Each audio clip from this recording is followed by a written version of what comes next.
Okay, so we are now going to hopefully produce a lot more weaponry for to attack our enemies.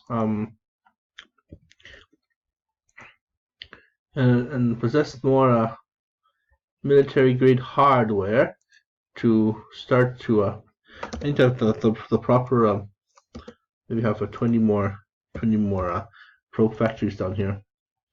Start producing those probes. Probes.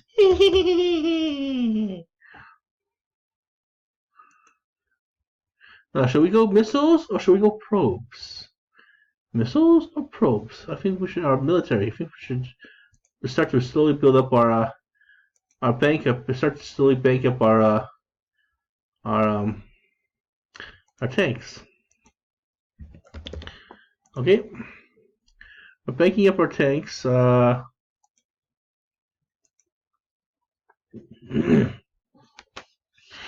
gonna go back to fooling around with Kirkenheim here or something like that. 28. We'll go to see just how big the military is and how easily he can squash us. Okay, so he has less soldiers, but he has more tanks though. So we're slowly rebuilding our tank forces, right? And so 3907. We'll just continue to arson his buildings.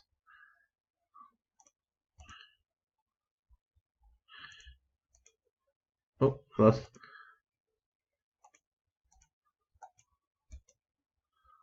Okay, so it's saying that he's got a lot of houses though. I did a probe on him last night, but it's not letting me burn down many of his buildings. So we're gonna have to start to try other means of aggravating him. See, I have only half the tanks he has. But I have a strong network of defenses, and maybe I can start building up my laser dragoons. Yeah, laser dragoon network as well. Tanks are extremely expensive, cost prohibitive though. Cost prohibitive. And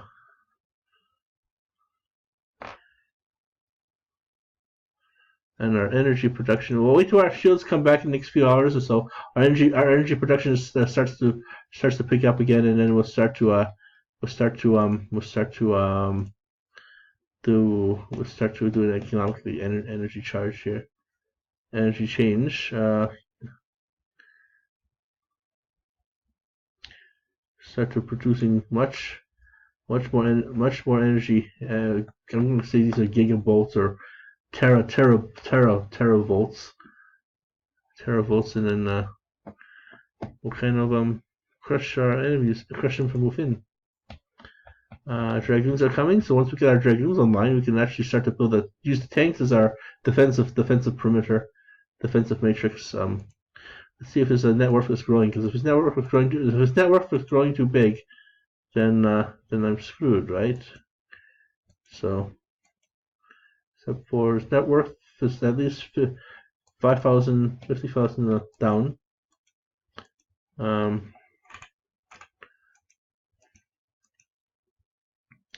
We're going to attack Kirkensheim here a couple times, so let's see here. 1,000 of each should do it.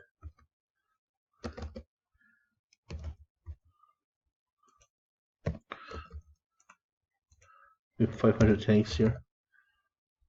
Shields raised. Attacking Captain Kirk here. Kirkensheim and Serpentine and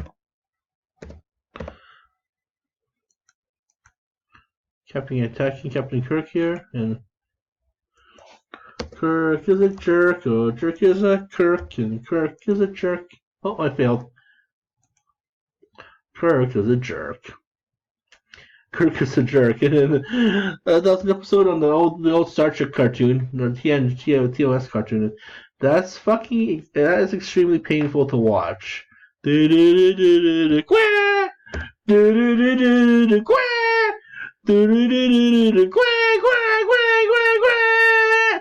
And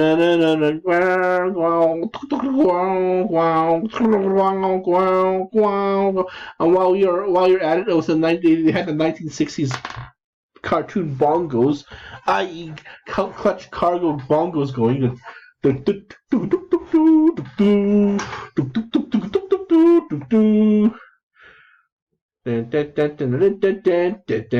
that's from a cartoon called Clutch Cargo. And if you've been any kind of a hacker or freaker, you wouldn't have known that from the inadvertently known that accidentally by watching the so-called Max Headroom incident, where a hacker, a freaker, a phone freaker, hacked into the no, a hacker hooked into the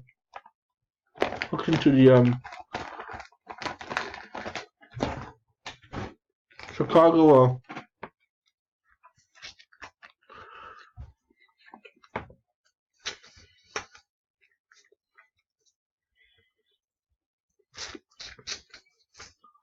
Chicago Tower Broadcasting one night and filmed some kind of BDSM kind of video for them one night, and then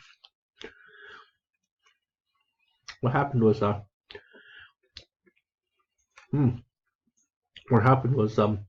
started humming that, and then those were just some 50s and 60s cartoons had typical bongos like that for some reason. And I guess the intro to Star Trek, the original show, like the original series TOS, or old Star Trek as I called it as a kid, they have bongos that do do do do do do do. That's also you hear in the back after I'm assuming that's Uhura singing la la. She's going oh. Maybe that's Uhura, or maybe that's Majel Barrett, Roddenberry's wife. But in the end, you hear some kind of weird bongo riff going some kind of weird. I can't remember. Some kind of weird bongo riff. I would recognize it if I heard it again. And then they started playing the bongo riff on a different bongo riff on the Star Trek the cartoon, which really got annoying as hell.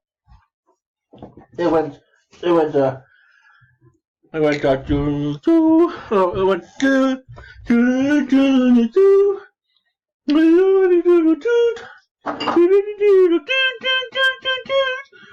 That was one of the theme songs that represented danger on that cartoon, or some kind of action phase, or some kind of I don't know.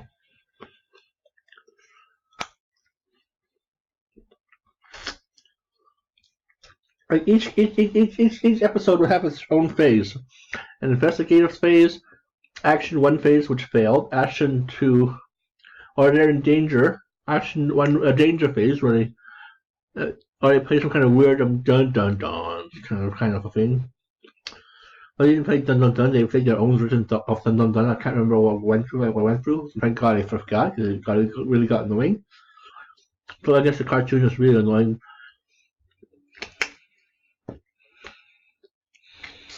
But think of it this way: the Star Trek episodes are very much like a rite of passage. If you want to call yourself a totally true Trekkie, a true Scotsman Trekkie, a true Montgomery Scotty, then you have to endure. You pretty much have to endure. You have to pretty much really push it and endure what the hell just fucking happened in that cartoon. And yeah, so we're gonna try and destroy Kirk in that cartoon. So there was a cartoon called like the program, the ship's computer, like ours, LCARS. I don't know what it stands for. I don't give a fuck what it stands for.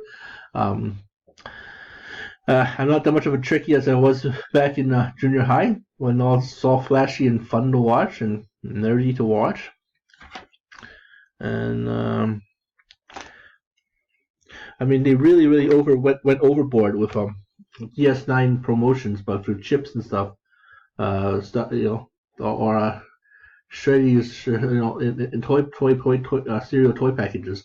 Like you get a little miniaturized Klingon warbird or miniaturized Ferengi Marauder or miniaturized Enterprise or miniaturized, you know, really cheap plastic thing. Like we're talking, be sure to drink your Ovaltine. Be sure to drink your Ovaltine grade cheapy.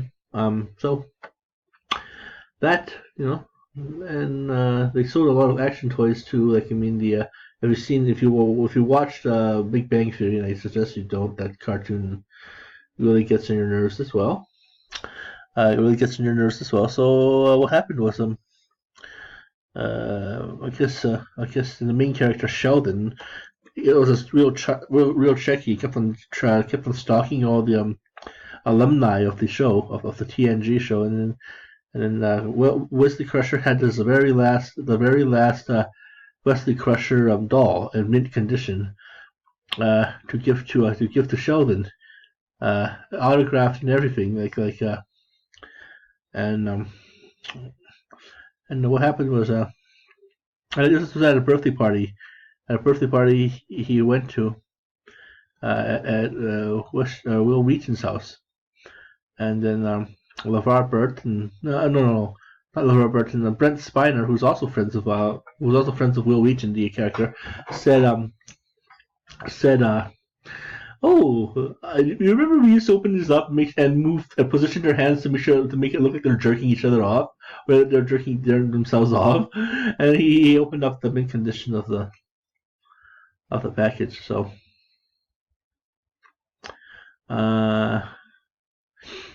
it even smells like It even smells like the 1960s. What the 1960s will smell like? Oh, Sheldon. And then that's who he bazingaed himself. Okay, so we will now try to attempt to continue reading these subjects and these studies and try to answer whoever's calling me. I hope it's not my classmate, my teammates, because I'm not in a position right now to add them to any list, add them to a Google group. We have to watch the film Juno and talk about how some of the things against the girl Juno would make her babies may tart up the baby, or be harmful to the baby, be harmful to her, or be harmful to the family. We have to figure out as social workers to figure out what she needs. What could have been avoided, or what could have been added as a what worked too. She met a really awesome rich family to give her kid to, and she's working excessively to have them as a foster parent. So they build some kind of really weird relationship. Lots of bonding, lots of soul searching. And then they found out that this is not what the husband is not really what they want, what the husband wanted. So the husband wanted to continue his music career, and so the husband broke off. But they were able to create an amicable situation, where the mother still was able to adopt the baby, and it's just what she wanted. He wanted freedom. She wanted to raise a baby, but she couldn't because she's infertile. She wanted to give a baby to a safe family, which is ultimately what happened. But all these, the main point is there's a lot of these iffy ifs, little periods of iffy ifs that they work through.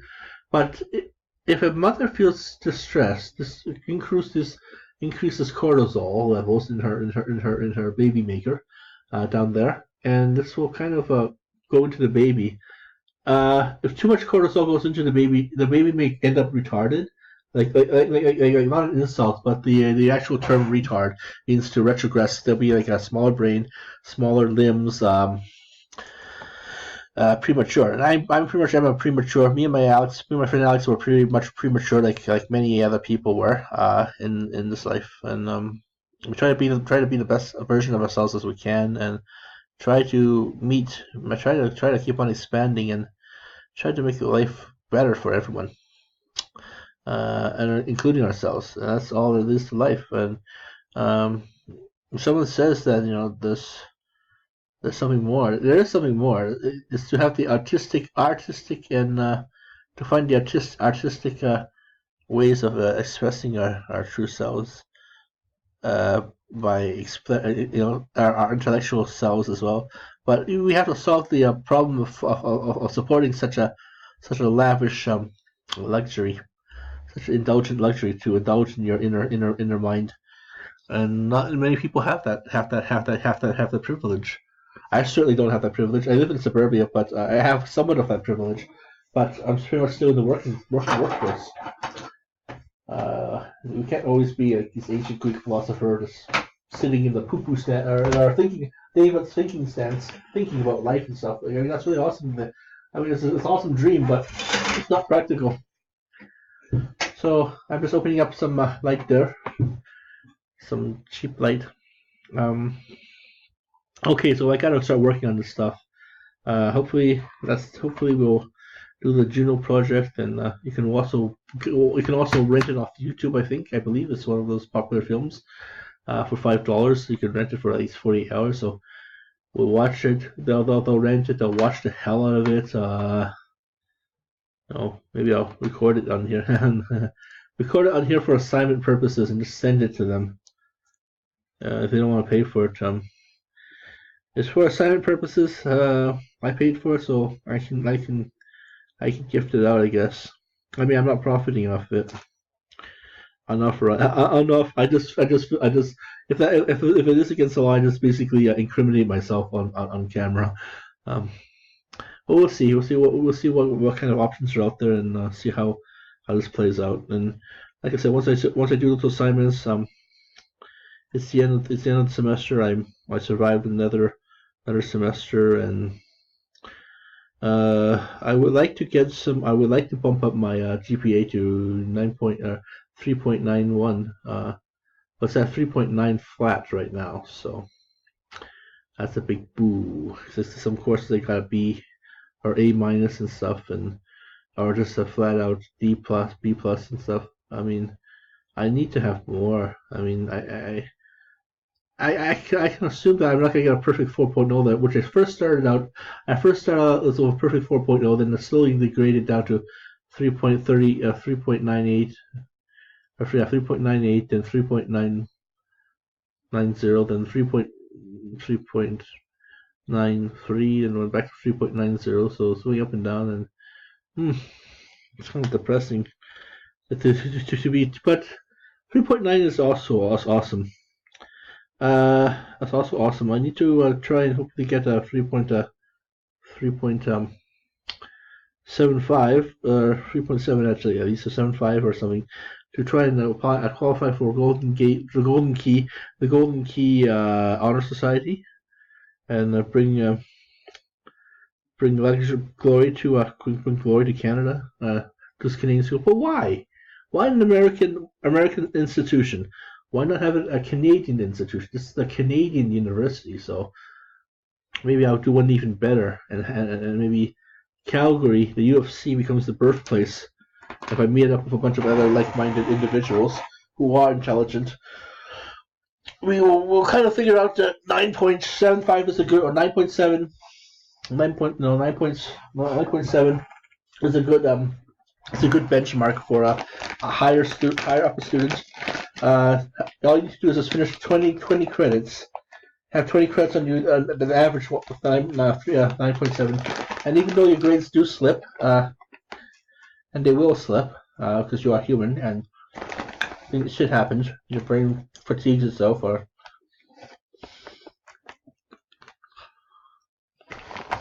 yeah.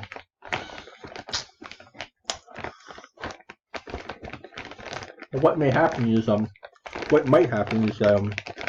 might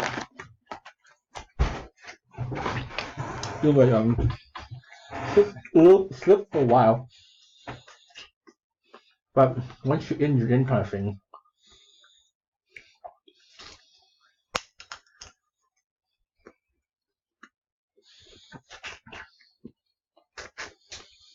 I'm hoping that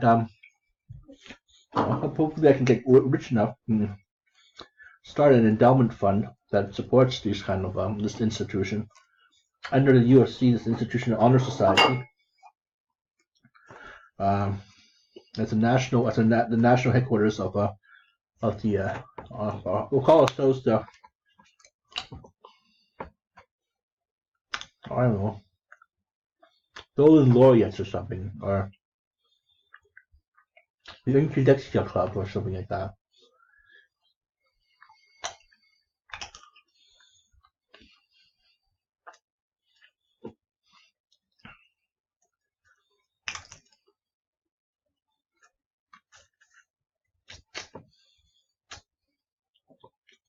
That'll make me some kind of a high Q student and get a high Q.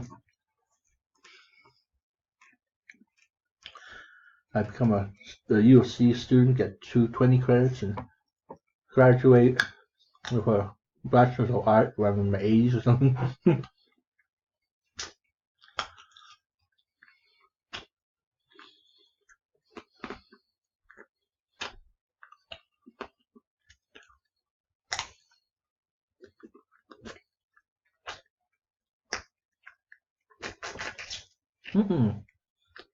Don't you just hate people who eat sunflower seeds like that? I could spit it on the floor, but that vacuum, the vacuum, it gets clogged. I don't know. The vacuum cleaner doesn't really want to pick it up, so I just put it in an ashtray, or not ashtray. I put it in a bowl. Like on Ace Ventura, would you like an ashtray for that? And he's like, no. And he's like, no, I don't smoke. Nasty have it. And he's like making really messy sunflower seed pile of his fingers.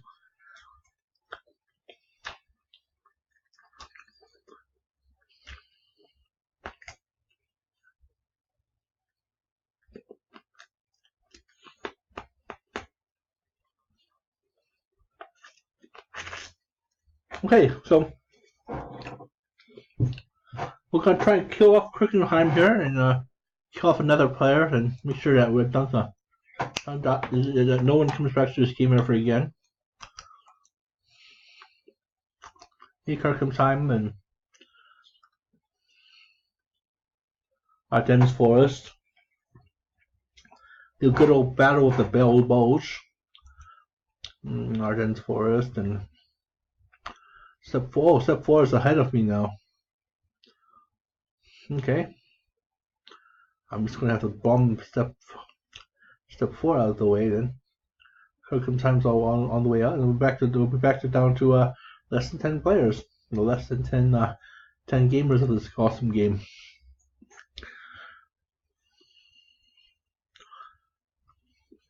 Okay, so thank you for watching our show. We're gonna be right back. Choo!